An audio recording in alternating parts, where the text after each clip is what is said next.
Coming up on the Paper Talk today, we're going to be talking about Benjamin Sesko, of course. What is happening with his move to Manchester United? Are Manchester United moving forward with a deal to bring the RB Leipzig striker to Old Trafford? Let's get into it. Jay here, Stretford, Paddock. This is the Paper Talk. As you can see, I'm not outside Old Trafford. I'm not in the studio or in my kitchen. We are in Atlanta, Georgia, and it is pretty warm, even though it's night time here. Big thank you to everyone we've met along the way on the US. So we've been to New York, we've been to New Jersey, we've been to Chicago, and the hospitality and the friendliness we've seen has been fantastic. It's just been like being back in sunny Eccles. Loads of stories to get through. Before we do though, make sure you are hitting like, share and subscribe. We've smashed it with subscribers and we want to keep going, and with your support we will get there. Now let's just get into the obvious one. Benjamin Sesko. That is the story doing the rounds. That is the one that sort of seems to be the priority for Manchester United. The one most likely to happen when it comes to Manchester United making a new signing. Certainly when it comes to Manchester United signing a new striker. If we are going to do that, then it is Benjamin Sesko, the RB Leipzig striker, that we are going to go for. Now, we had that story from David Ornstein and Laurie Whitwell a couple of days ago. We had a reaction and a little bit more on the background of it from Andy Mitten. We have done that story in its entirety ever since it sort of broke. But there has been a little bit more of an update here. Fabrizio Romano, basically he's done a few tweets, and the latest tweet that he did, certainly at the time of recording this, was sort of speaking about Manchester United informing Leipzig of what's going on. Manchester United also informing Benjamin Sesko, having those conversations. It seems as though the talks between the clubs are sort of underway in sorts, in the case that the Manchester United are indicating or letting RB Leipzig know, letting them know what the plans are, letting them know the player that they want him. So it's just a case of how developed are those talks? Are those talks getting to the point where they're going, okay, what's the asking price? Can we afford it? Here's why we want to pay it. All that sort of stuff. Doesn't feel like we're anywhere near that at the minute. It just feels like this is the very, very beginning of any sort of discussions between Manchester United and RB Leipzig, and indeed between Manchester United and Benjamin Sesko.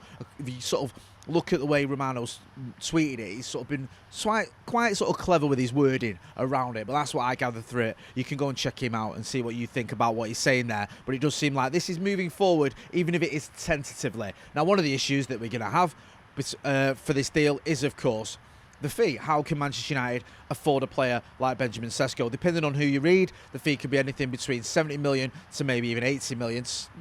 Maybe there's some that say 65 million, to be honest with you, but it does feel around 70 to 80 million. Doesn't seem as though Manchester United had that to spend on a striker. We were chasing Liam Delap earlier on in the window for around 30 million, which seemed a lot more doable. We've also brought in Matheus Cunha, and we've brought in Brian Mbeumo as well. I know they're not strikers, but we have spent 120 million quid. Now, one of the ways being looked at or being suggested for Manchester United to sign Benjamin Sesko is the idea of Rasmus Hojlund going the other way, going to RB Leipzig and being valued between 30 and 40 million. I think it was the Mirror that have run with this. Other papers have had this as well over the last sort of day or so.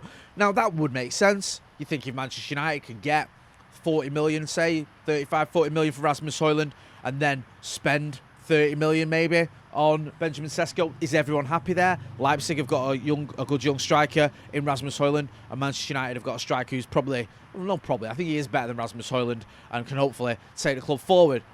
However, it doesn't always work out like that, and it would be a case, I think, of United or Leipzig buying Hojlund and United buying Benjamin Sesko rather than a player swap deal, because from what we gathered when we spoke to people in the past, when we spoke to Laurie about potentially Garnacho go to Napoli, remember all those months ago when we were saying, well, could we do a swap deal with Victor Osimhen? He said it's more likely that one club would sell the player to them and to the other club, and the other club would buy the other player.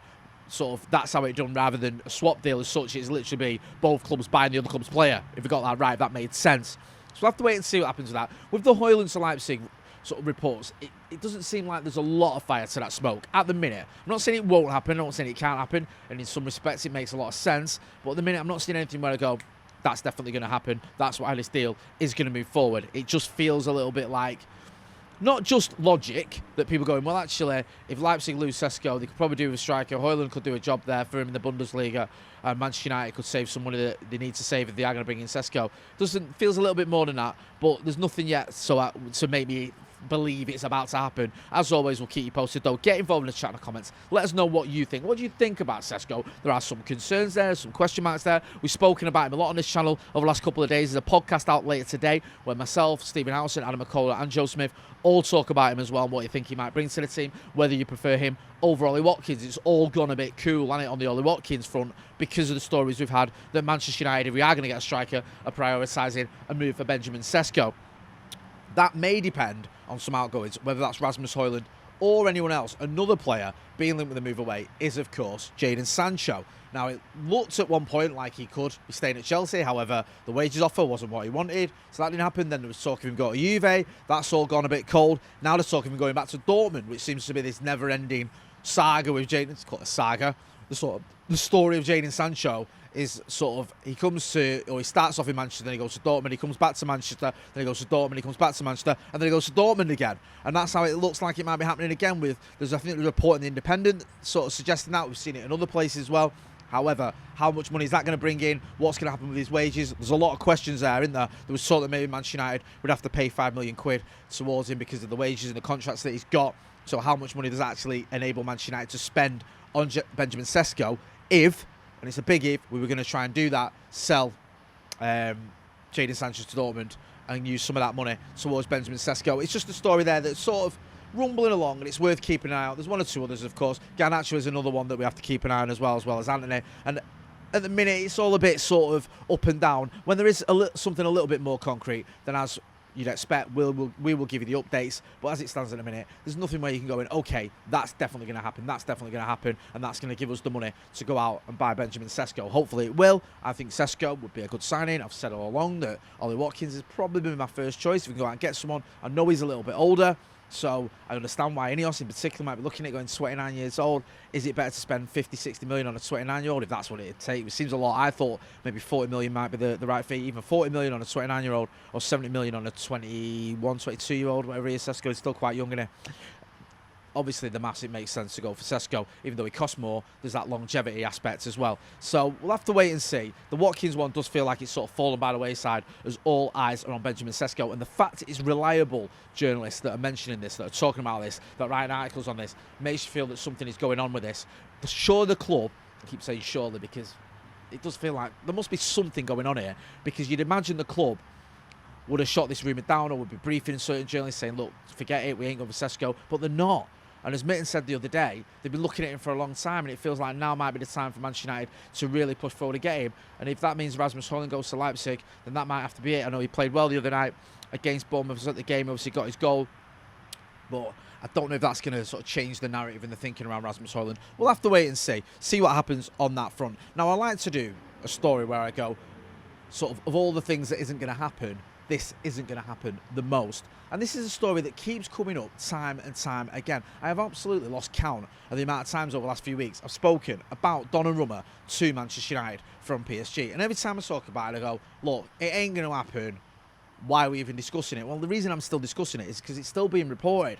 And I saw it, I think it was in the Daily Mail last night or this morning, was sort of talking about the fact that he's still not signed his deal at PSG. Manchester United are looking at him and he could end up at Old Trafford. The only way he ends up at Old Trafford is if Manchester United get back into the Champions League and we play Paris Saint-Germain, because I don't see him leaving Paris Saint-Germain to come to Manchester United. They've just won a Champions League, he's absolutely flying there. Manchester United just finished 15th. Don't get me wrong, excuse the noise. We know that Manchester United are a bigger club than Paris Saint-Germain. I'm not saying we've got a better team, but we are a bigger club. However, one of the reasons he hasn't put pen to paper yet on a deal with Paris Saint-Germain is because of the contract offer. Now, are United going to give him more money than he would have got at Paris Saint-Germain? No. Manchester United giving out ridiculous wages is meant to be a thing of the past, and the only way I could see us getting Donnarumma is if we threw a sort of 500k a week contract at him, which we're not going to do. So there's a multitude of reasons why he won't end up at Manchester United, and barely any why he will. So I'll file this under, of all the things that isn't going to happen, this one isn't going to happen the most. What is going to happen though is Stretford Paddock are going to keep putting out and producing more content here on the Source. So make sure, if you're not doing already, you are hitting like, share and subscribe. Make sure that you join us for there's an Off the Bar thing coming up later today. You've also got The Brew, me, Steve, got John Shin joining us, Adam McCall's on that one as well. That's going to be live at 4 o'clock. So don't forget to hit like, share and subscribe. I'm Jay Motti. This has been The Paper Talk. Thanks for watching.